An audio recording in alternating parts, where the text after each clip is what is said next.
Mr. Gurría, how does the OECD input to the G8 on a normal, ongoing basis? All the time, every day, about practically every relevant issue, because we never know which are the issues that are going to be taken up in the end by the leaders. This changes because the world changes every day, and we have a crisis here, a problem there. One day you have a price of energy, then you have the price of food, and then you have shortages, and then you have the problems with water, or then you have a problem with taxes or whatever. And we're, of course, in the middle of the biggest economic crisis in our lifetimes, too. The whole context is of a big crisis. So we practice all year long in developing certain themes that may come in handy, that may be useful. And then the host country chooses among those that they feel are more important. The leaders here have a very important say. And then, of course, they consult with the other members of the grouping, which are the other G8, but also the 5, plus some others, if you're talking about climate change, etc. And to see if these issues are really the ones that should be addressed. So you make a short agenda, after all, and then you define on which, after all, it's only a couple of days.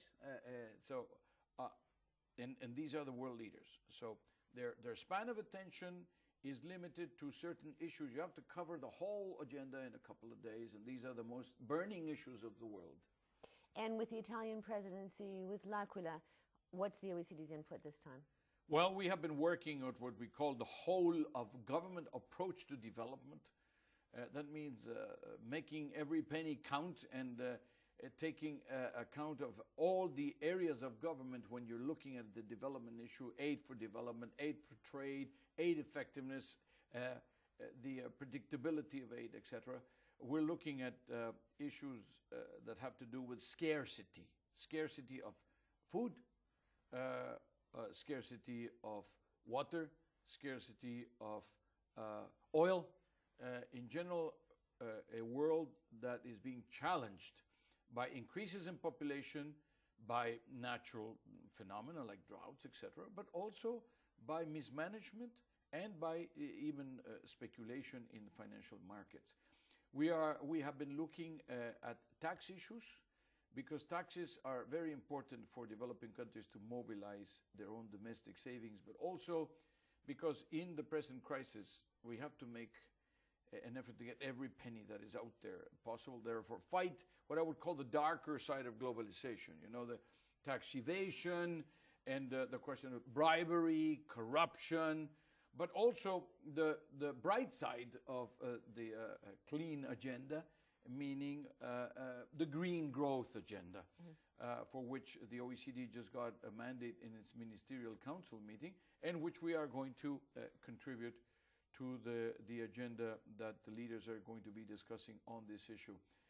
We're looking also at some other issues, for example, the investment criteria and the fight against protectionism. Not only do we want to do Doha as an immediate objective, close the trade negotiations, but also let's remember that there are other protectionisms that are cropping up, not just in the field of trade, in investment, in finance, etc. And we should fight protectionism in all its forms. Thank you very much. Thank you.